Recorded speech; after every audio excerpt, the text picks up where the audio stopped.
Amsterdam, a city known for its canals, coffee shops, and carefree vibes.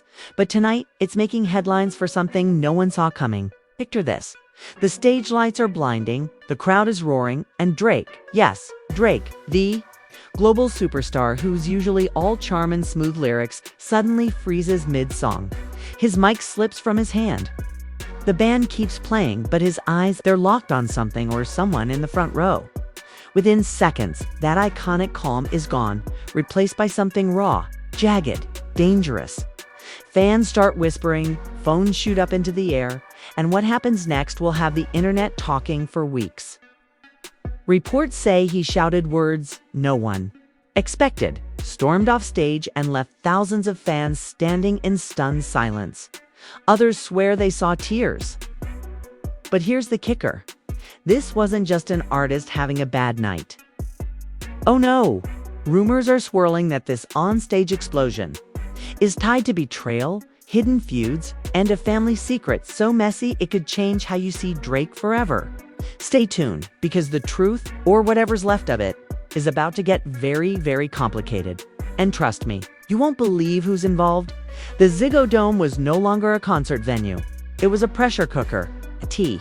The bass line that had been keeping everyone moving now felt like a countdown. Each thump echoing in the chests of thousands who were holding their breath. Drake stood still, his shadow stretching across the stage under the blinding spotlights. His microphone hanging low in one hand. The words were still hanging in the air. Tell them about the letter, and even though only a fraction of the crowd had heard them clearly, that fraction had already started whispering, pointing, recording. In seconds, it spread like wildfire. Drake finally lifted the mic to his mouth, his voice calm in a way that made it more unsettling. "You think you know something?" he said, scanning the crowd like he could pick the voice out of a sea of faces. "You think you're helping by yelling in front of all these people?" The audience was split. Some were booing whoever had shouted. Others were yelling for Drake to ignore it, and a small but growing group were chanting, "What letter? What letter?" Phones were up everywhere now, capturing every twitch of his expression. He laughed. But it wasn't a happy sound. "It's funny," he said, "how people twist stories. How they take one thing and make it into something it's not." He turned away from the crowd, walking toward the back of the stage, where one of his crew leaned in and said something only he could hear. Drake shook his head sharply, waving them off. And then, without warning, he turned back to the mic. "Want to talk about letters?" he said, his voice rising. "How about we talk about loyalty? About families stabbing you in the back when you're at the top of your game? About people who'd rather leak your business than pick up the phone and ask if you're okay?" The crowd roared at the word family, sensing blood in the water. "You want to talk about betrayal?" he went on, his tone sharper now. "Fine. Let's talk about how I found out right before this show that somebody I used to trust more than anybody sent something to a tabloid. And now I got strangers waving it in my face." Gasps rippled through the audience. This wasn't the charming, cool-headed Drake. People knew this was a man teetering on the edge. He pulled the mic away, pacing in a tight circle, muttering to himself. Then he stopped, looked directly at the section where the voice had come from, and said, "You're real brave hiding in a crowd. Why don't you come up here and say it to my face?" Security moved in immediately, their eyes scanning for the troublemaker. And that's when things got even messier. A commotion broke out near the back corner of the floor. People were yelling, shoving, pointing. Two security guards pushed through the sea of bodies and emerged, dragging a woman, not the same one from earlier, but younger, wearing a hoodie pulled low over her face. She was fighting them every step, shouting, "You're lying, Aubrey! They know you're lying." The guards tried to pull her toward the side exit, but Drake raised a hand. "Nah, bring her here." You could feel the collective shock. Nobody brings hecklers on stage. It wasn't protocol. It was pure impulse. The woman was hauled to the steps and led up to the platform. The crowd was a frenzy now, screaming, recording, feeding on the chaos. Drake stood a few feet away from her, mic in hand, his expression unreadable. Go ahead, he said. Tell them what you think you know. The woman's voice trembled but didn't break. They need to know about your father, about what he said in that letter, about why you cut him off. The arena seemed to exhale all at once. Drake's eyes narrowed. You don't know what you're talking about. It's in his handwriting, she shot back. And you've been hiding it because you don't want people to see the truth that he begged you to come home before he died, and you ignored him. The words hung in the air like a guillotine blade. A murmur swept through the audience, part disbelief, part fascination. Drake's jaw tightened. My father's not dead, he said, his voice low but sharp enough to cut through the noise. But thanks for proving my point. People will believe anything if it's dramatic enough. The woman smirked like she'd scored a point, then showed them the letter. The tension was unbearable. You could feel the crowd split down the middle. Half wanted him to shut it down. The other half wanted the receipts. Drake stepped closer, so close the mic almost caught the sound of his breath. You think I'm scared of you? You think one piece of paper's gonna undo everything I've built, said, his voice almost shaking now. You're nothing but a pawn in somebody else's game. Security moved in again, this time pulling the woman off stage despite her screams of, tell them, tell them. Drake watched her go, his face a mask, and then he did something no one expected. He turned to the crowd and said, y'all want to know the truth? Fine, I'll give you the truth. The arena went silent. The truth, he said slowly, is that family isn't always blood. Sometimes it's the people you meet on the road, the ones who've had your back for years. And sometimes, blood will hurt you worse than any stranger ever could. The way he said it, it was raw, vulnerable, and full of something that felt dangerously close to confession. Then, without another word, he launched into the next song. His voice rough around the edges, like every lyric was a weapon. The audience ate it up, but beneath the cheering, there was this restless undercurrent. Because now, it wasn't just about the music anymore. There were questions, big ones, and everyone in that room wanted answers. What letter? Who sent it? And why did it sound like Drake's own family was at the center of it all? And as the set rolled on, it became clear that the night wasn't anywhere near done throwing punches. Because just when Drake started to reclaim the crowd, someone else decided to step into the spotlight. That's where part 3 begins, with an unexpected face walking onto the stage, and the kind of reveal that turns rumors into legends. The lights dimmed for just a moment as the song ended, and it seemed like the tension might finally start to cool. Drake took a sip of water, muttered something to his DJ, and looked like he was about to launch into another hit. But then, without any introduction, someone else stepped into the spotlight from stage left at first. People thought it was part of the show, maybe a surprise guest performance.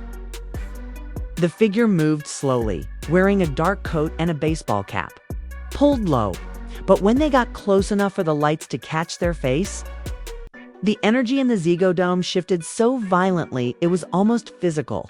It was Dennis Graham, Drake's father. The collective gasp from the crowd was deafening. This wasn't in the program. This wasn't a tour gimmick. This was a man Drake had barely spoken about publicly in years, suddenly walking toward him on stage in front of thousands. Drake froze mid-step, mic still in hand. "What are you doing here?" said, his voice sharp but low, like he was trying to keep this from spiraling. Dennis didn't slow down.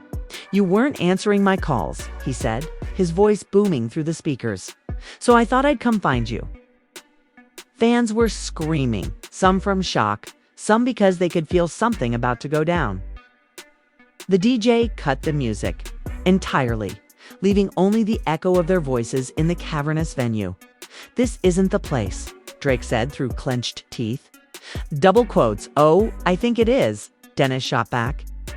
"Because you've been standing here talking about family and betrayal like you're the only one who's been hurt. But you haven't told them what you did to me." The crowd's reaction was instant. Phones went higher. People started shouting questions. And the phrase, "what you did," bounced around like a live wire dot. Drake ran a hand down his face, clearly frustrated. "You're not doing this right. Now," he said. But Dennis stepped closer, his voice rising. "You cut me out of your life because I called you out for lying. You made me the villain in every interview. And now people think I'm some deadbeat, when the truth is you didn't want them to know about the letter." That word again, the letter. The same one shouted by two different people earlier in the night. Drake shook his head. "The letter isn't what you're making it out to be?" "No." Dennis pulled a folded piece of paper from his coat pocket and held it up. "Then tell them what it is." The crowd was on fire now. Chants of "Read it" started from one side of the arena and rolled through the audience like a wave. Drake's breathing was heavy, his chain catching the light as he turned away, pacing in a tight circle. Finally, he stopped. "You want to embarrass me? Go ahead." Dennis unfolded the paper slowly, drawing out the moment. His voice trembled slightly, but not from weakness. It was that mix of anger and adrenaline that makes words land like punches. "Dear Aubrey," he began, and you could almost feel the goosebumps ripple through the audience. "I've watched you from a distance for too long. I've seen you build an empire, but I've also seen you push away the people who love you the most. I tried to reach you, but you wouldn't listen. So this is my last attempt. Come home before it's too late." He stopped reading, staring straight at his son. "You told me this letter made me weak. But it wasn't weakness. It was me trying to save you." Drake stepped forward, his voice breaking through the stunned silence. "You weren't trying to save me. You were trying to control me. You wanted me to be something I'm not." "I wanted you to remember where you came from," Dennis fired back. For a moment, the two just stood there, locked in a stare down that felt like it could last forever. And then, in a move that nobody saw coming, Dennis turned to the crowd. "You all came here for the music," he said, "but you should know the man behind it. He's talented, he's smart, but he's also human, and humans make mistakes." The audience didn't know how to react. Half were booing, half were screaming for more. Drake shook his head, laughed bitterly, and turned to the mic. "You done? 'Cause if you think this is gonna break me, you're wrong. If anything, it just proves that even your own blood will try to turn your life into a show when there's a spotlight." Security started moving in, clearly ready to escort Dennis off stage. But before they could, Drake said, "Let him stay. You wanna watch? Fine, but you're gonna watch me finish this my way." He launched into his next track with a force that bordered on rage, his voice raw and charged, every lyric landing like a rebuttal. Dennis stood off to the side, arms crossed, watching. The crowd was losing their minds, torn between dancing and keeping their cameras fixed on the silent figure in the corner of the stage. But the chaos wasn't done. Halfway through the song, a voice from the wings shouted something no one could ignore. "You're not the only one with a letter, Aubrey." Every head snapped toward the side of the stage, where a tall woman in a red dress stepped into view. The crowd screamed, some in recognition, others just from the sheer drama of it. It was Sophie Brousseau, the mother of Drake's son, and that's where Part 4 begins, with two of the most important people in Drake's personal life standing on opposite sides of the stage, each holding something that could blow his world wide open. The Ziggo Dome was now a battleground. Drake in the center, Dennis Graham off to the left, arms folded like he was waiting to see if his son would break. And Sophie Brousseau walking in from stage right, her red dress cutting through the smoke and flashing lights like a warning sign. Fans were screaming her name. Cameras were shaking as people tried to get every second. Some were already live streaming, their captions screaming what is happening, and Drake's life is falling apart on stage. Sophie didn't even look at Dennis as she walked straight toward Drake. In her hand, a white envelope, thick and crumpled at the edges. "I didn't want to do this here," she said, her voice steady but carrying enough to fill the silent space between beats of the bass. but you left me no choice." Drake stared at her, jaw tight. "This is not the place," he said again. Almost identical to what he'd told his father minutes before. "Funny." Sophie replied, "That's exactly what you said when I asked you to talk about this months ago. And now you're here, talking about betrayal, acting like you're the only one who's been hurt." The audience was eating it up. Every pause, every glare, every breath felt amplified. "What's in the envelope?" Someone near the front shouted, and instantly, the chant began again. "Read it. Read it." Sophie didn't even hesitate. She said, holding it up, "Is your letter to me. It's the one you begged me not to show anyone. The one where you admit it." She stopped, glanced at the crowd, "Where you admitted that you didn't want our son to ever see you the way you really are." The entire arena erupted into gasps and shouts. Dennis shifted on the other side of the stage. Clearly blindsided, Drake took a step forward, shaking his head. "You're twisting this," he said, his voice almost drowned by the noise.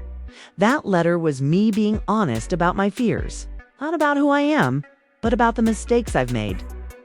I didn't want him to carry my baggage. Sophie didn't." "Flinch. Then why hide it?" "'Cause people like you," he shot back, "will weaponize it."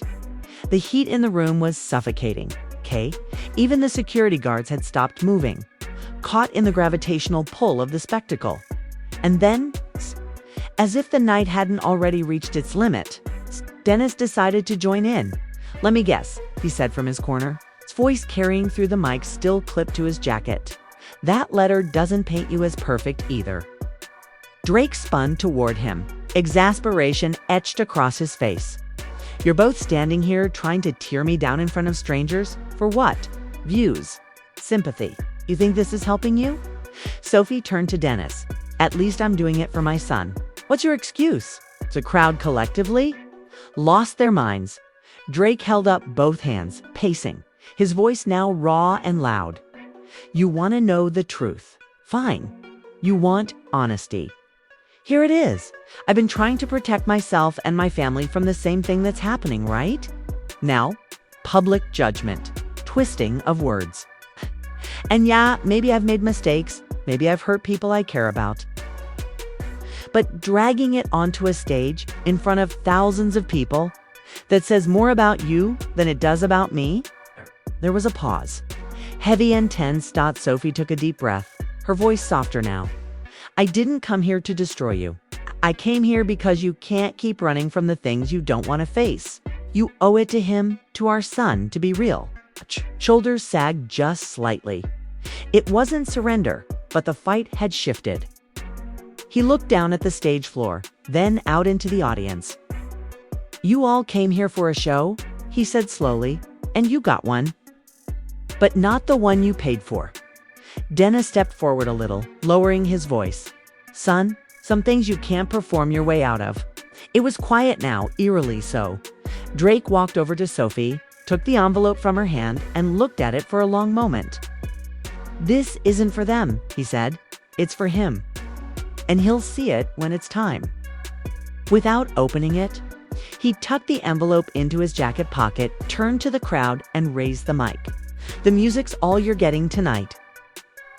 The bass dropped as he launched into his final track, a song so full of defiance it felt like a declaration. Sophie walked off one side of the stage, Dennis off the other, both disappearing into the shadows as Drake owned the center once more, pouring every ounce of his frustration, pain, and pride into the performance. When the last note hit, he stood there, chest heaving, staring out at a sea of faces, some cheering, some stunned, some already typing out their version of what just happened. He didn't say goodbye. He just dropped the mic, turned, and walked into the darkness. But as the lights went out and the crowd began to spill into the streets of Amsterdam, one thing was certain: this wasn't over. And whatever happened next would make tonight look like the calm before the storm. And there you have it, one of the most unpredictable, jaw-dropping nights in recent concert history. What was supposed to be another sold-out stop on Drake's European tour turned into a full-blown family showdown. complete with public accusations, private letters, and enough emotional crossfire to fuel months of speculation. From the first shout in the crowd to the moment Dennis Graham walked on stage to Sophie Brasseau's dramatic envelope reveal. It felt less like a concert and more like the finale of a reality series we didn't even know we were watching. But the biggest twist, we still don't know the full story. What exactly was in that letter from Sophie? What's the real history behind the note Dennis read? And why were these confrontations timed for the exact moment Drake was standing in front of thousands of fans and millions watching online through shaky phone screens? Was this all a shocking coincidence, or a carefully staged spectacle meant to control the narrative? Did Drake walk away as the victim of a coordinated ambush, or did he just get caught in the fallout of his own secrets? One thing's for sure, the internet is already on fire. Hashtags are trending, clips are being dissected frame by frame. And every corner of Stan, Twitter, Reddit, and celebrity gossip blogs is turning into a war zone of opinions. So now we turn it over to you. What do you think really happened that night in Amsterdam? Was this a genuine emotional meltdown or a calculated drama for the cameras? Drop your theories in the comments below, because we're reading them all. And if you want the full breakdowns, exclusive insider whispers, and the next twist in this story as soon as it drops, you know what to do. Hit that like button, subscribe, and turn on notifications, because this drama is only just getting started.